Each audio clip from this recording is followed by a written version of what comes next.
The main site of Metroid Construction is currently undergoing a massive overhaul. This includes obviously changing how it looks a little bit. The new banner, the sidebars are now red burn star background. There are some new features included with this overhaul, including a login feature which is tied into your forum account, so you can log into the main site and submit hacks and things. And on the hacks page you can see there is a submit a new hack button now. And hacks now also have rating features, so if you play a hack you can rate it, have your say as to how you felt the hack was. As you can see, their test hack here was 4 out of 5 orbs. It's a very neat little take, very Metroid-esque. So those are some new features that are coming. Also included now is a link to top hacks.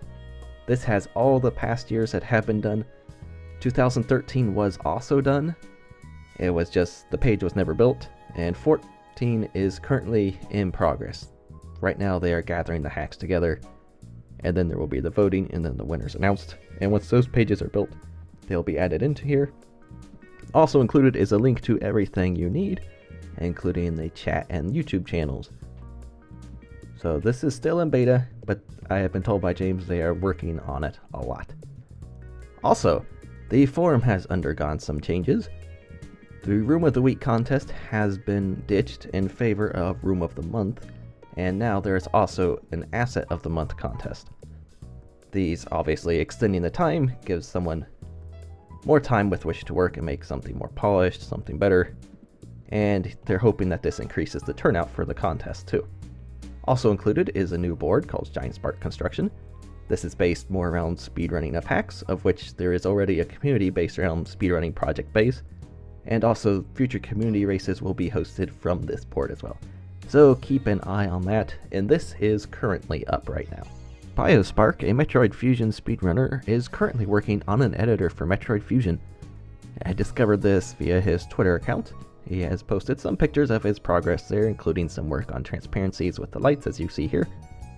So it is still early on in its stages, but maybe sometime in the future we will have a new Fusion editor, and hopefully that will lead to seeing some Fusion hacks and potentially Zero Mission hacks as well. And for the 3D Metroid enthusiasts, there has been a lot of traction recently regarding hacking of Metroid Prime and Metroid Prime 2 Echoes. There have also already been a couple of randomizers released for each of those. Those were made by Miles SMB. Currently, and the topic on Metroid Construction, there was a picture, which I'm scrolling down to, which shows them playing around with some dynamic lighting, which they have been getting to work.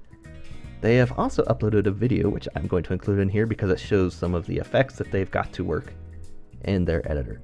None of this is public yet, but they are still making progress, and hopefully, just like Fusion and Zero Mission, we will hopefully be seeing some Metroid Prime hacking utilities very soon.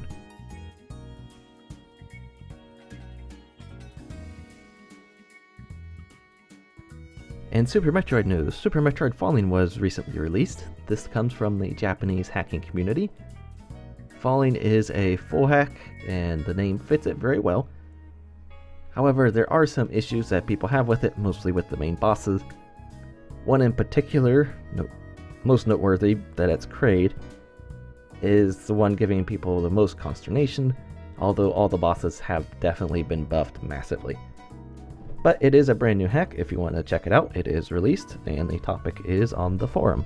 Super Metroid Arrival is currently released and beatable. However, Jiffy has said he plans to add in a final boss and an escape sequence to make it have a true ending instead of the abrupt ending it has currently.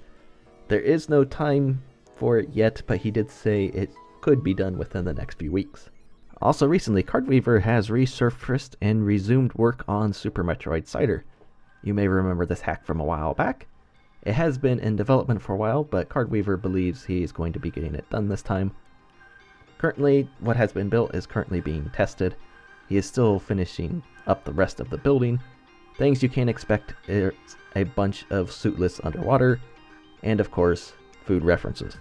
If you remember Super Metroid Maglev from the Summer Fun Contest, Jordan5 is currently working on a Super Metroid Maglev 2.0. No real news to speak of as of yet, just gave me a couple of still screenshots. Otherwise, there is no ETA, and nothing really known about this hack currently. And some of the biggest news from the Super Metroid board this past month is that Real Red is nearing completion on his hack Hyper Metroid.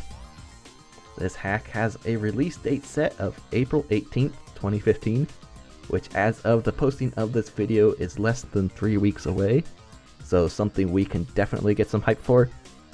Look in the topic, he's got a lot of pictures. You can see a lot of custom graphics, a little reworking of some of the original graphics. Also bubbles, so that's always a plus. And again, as of right now, supposed to be coming out April 18th. So less than 3 weeks away. Get hype, people. Digital Manager has returned to resume work on Super Metroid Temple Runner. The hack is based loosely off on Metroid 2, so the room design, the layout, all that is very reminiscent of that game. D-Man has said he has designed the hack more with speedrunners in mind, but that does not mean they're the only ones who will be able to play it and enjoy it. While the hack is definitely not the easiest hack you will play, it is still relatively accessible to anybody.